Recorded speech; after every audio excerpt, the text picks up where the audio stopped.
The Hub Radio. When you die, somebody else was born, but at least we got to say we ran on the digit, we ran on the money, we ran on the digit, we ran on that money, we ran on the digit, we ran on that money.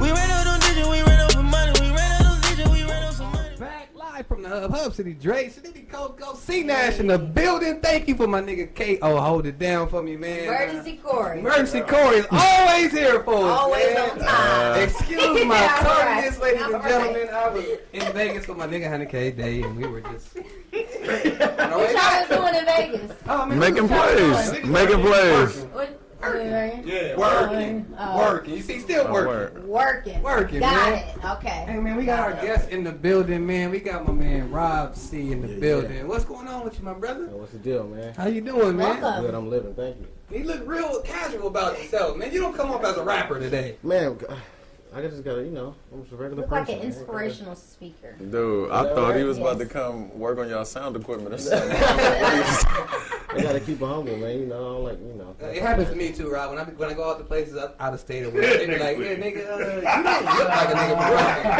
Right. But I am. Right. Yeah. I've never had any other address. Because you actually do look like a nigga from Compton. Yeah. All right. That's cool though. If you want to think you don't. Well, mute her mic. Anyway, so you won Smash It or Trash It. Dope. What song did you submit? Just so everybody knows. Yeah, it's called Stick Up, and then in parentheses is Oh No. Okay. Yeah. Okay. So how long did it take you to work on that track? Funny thing, I wrote that song. I probably recorded that maybe like a year and a half ago. Yeah. And it was just one of those songs that was spontaneous for me. It didn't really take me too long. Sometimes you get that streak like that to where you just get in the zone and things start clicking. Right. Hook come up or verse come up. So it was just one of those moments where it was just real authentic. And it didn't take me long at all to honestly finish that song. And then when we recorded it, same amount of time, maybe about 30 minutes. How'd you know it was ready to go? You just feel it, I mean, honestly, like I said, I was when you write it down, because I write it on my phone, and I was in college at the time too. Okay. So I was walking to class, trying to go through the lyrics. But you just hit a certain note, or you hear a certain word, or you get a certain bar, and you just feel it, and you just know. Did you feel it when you were recording? Was it like one of those? Yeah, because I'm telling you, man, it was so authentic and pure, just the way it came about. It was so smooth. Like sometimes you get in the studio and you record, and you have hiccups, or you can't get a certain word to come across right, or you can't get a certain melody right, and it just kind of frustrates you and stuff like that. But this one was just one of those ones when I got in, we just knocked it out, man. So how'd you find the instrumental? Actually, I'm in a part of a group, Power Circle. That's like my crew, man. It's the movement, Sure. and that's what we do. And we all from Compton. And, we grew up together. And one of the bros that's in there he goes by the name of Slim. Everybody got like 4 or 5 different monikers.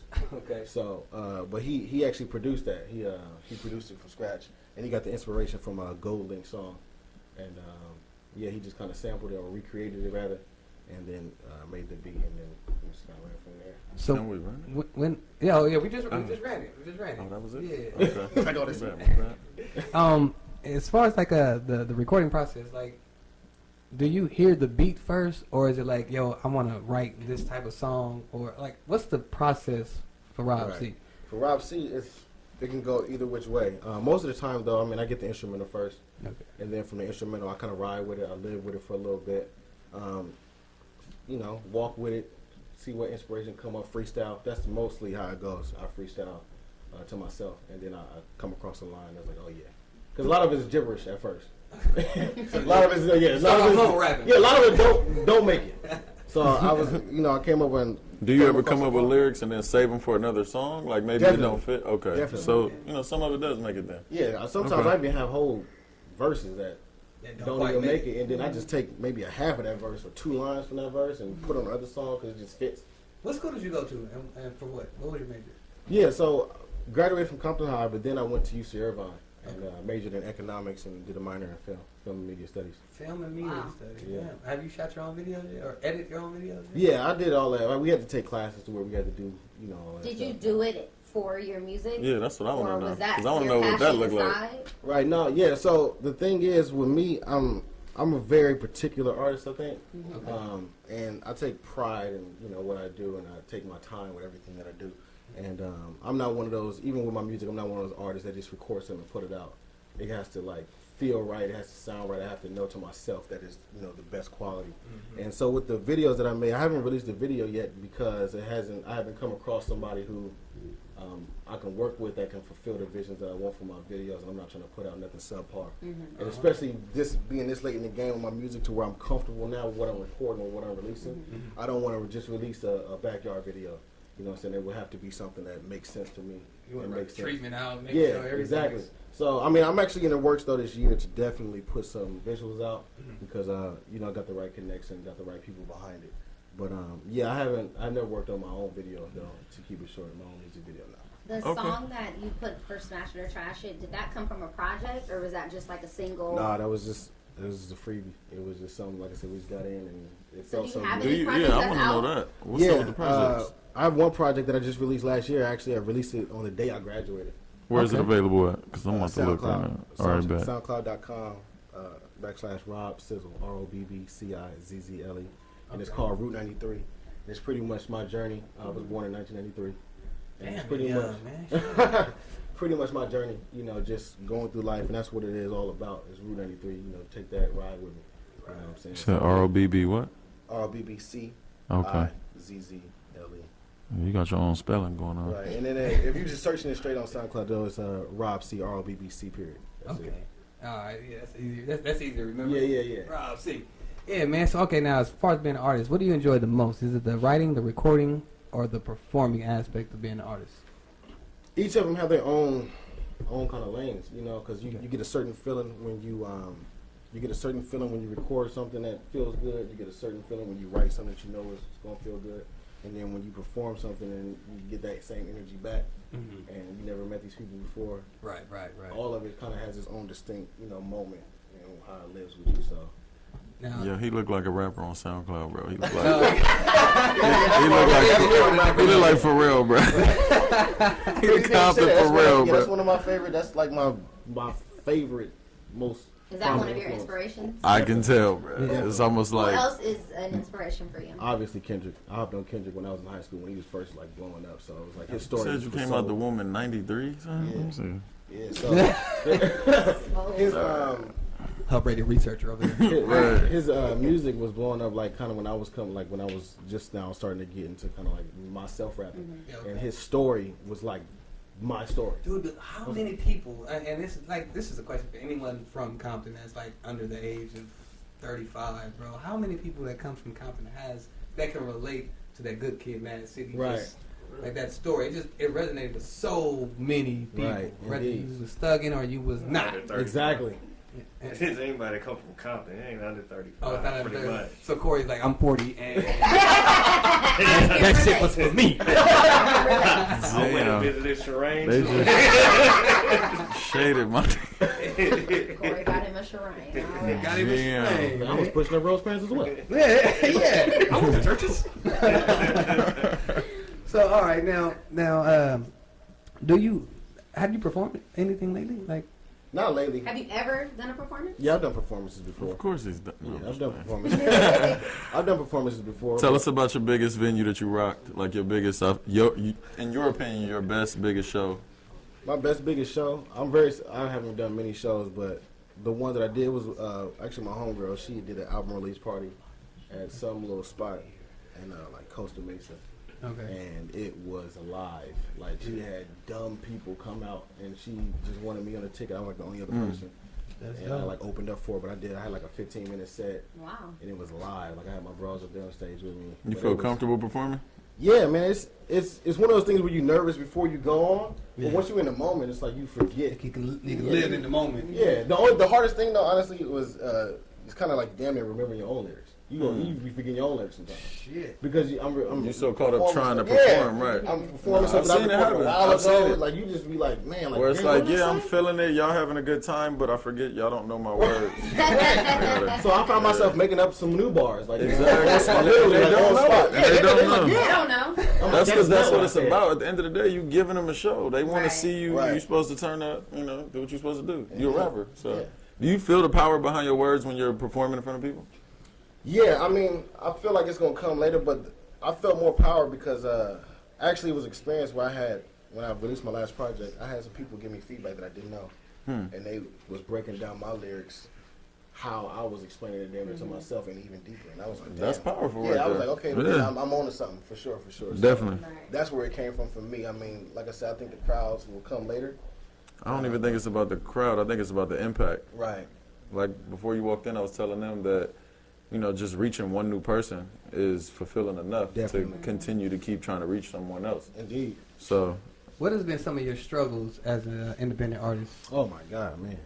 it is a struggle. Yeah. The whole the independent artist part? Yeah, that part. It's a struggle. Exactly, like that whole package. But I think for me personally in my journey, like I said, I was in college, Okay. and that takes a lot of your time.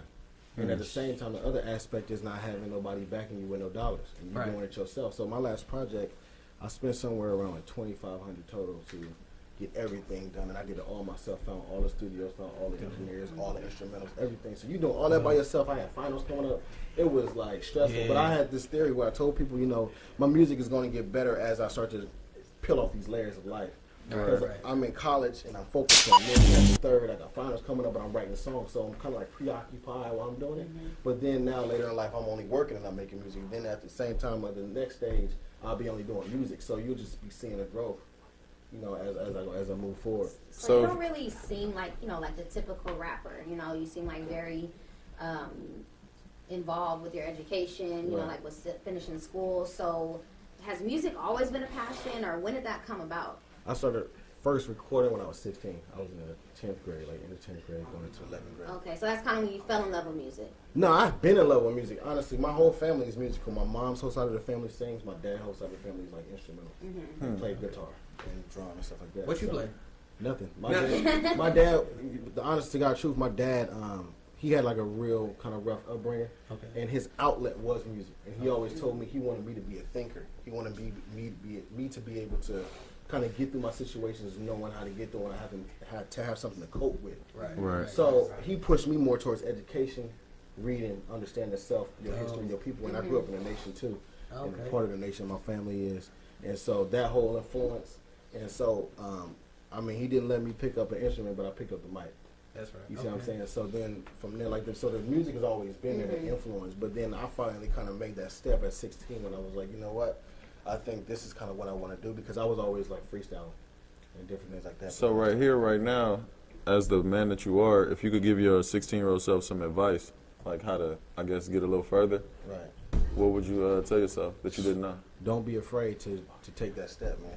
You know, don't be afraid to get out on the stage. Don't be afraid to just push your music out there, because I was always, like I said, I'm real particular with my stuff. So I always was like halty about putting something out or wanting to perform, because I've seen so many people who perform stuff that they just record right off the bat. And to honestly God truth, the sound quality is not there, or this is not there. But I would just tell my younger self, man, you know, just go for it. And, you know, because when you're younger, when you're 16, the world look at you way different than when you're 24, 23. Yes, sir. Right. 16, everything is cute. Right. Oh, my God, look, you're so young. Like, 18, they like, nigga, get your dumb ass off the stage. Right, exactly. 16, they be like, oh, he's just 16 doing it. You turn, like you said, when you hit that threshold to 18, you getting the booze, everything. So Grown it's ass, like, you can't take this boo, nigga. right. So if I was 16 again, man, I would just be everywhere, just performing whatever. Right. Okay. Whatever. Get it all out the system. Get it all out. Let me get all the little kinkabuzz, the jiggler. Exactly. Yeah, I get So- it. Hey man, we got this game called Rapid Fire. Now, this game called Rapid Fire is 30 seconds we queue up for you, right? Okay. We ask as many random questions as we can. Damn. This is a chance to know who you are, how you think. And get up in your business, Get up pretty in your much. business. Yeah. Now, this shit doesn't mean, none of these questions mean anything to us. You know. But to who's listening, I don't know. Yeah, you Right. know, it can go either kind of way. Okay. So the object is to answer as fast as you can. The record, and no pressure for you, but the record is 17 questions answered in 30 seconds. If you do that, that's great. We'll put your name on the wall, we'll put you on the Hall of Fame. Right. If you don't do it, we're just going to ask you to leave. You must get ready to give me the lead. Yeah, no, you won't knock these No. down, bro. It's the confidence. It's the confidence. So your 30 seconds will start after Coco asks her first question. Definitely. T, are you ready? Are we ready in here? All right, man. We're going to go in 3, 2, 1. Smoke or drink? Ooh. drink. Eat ass or something.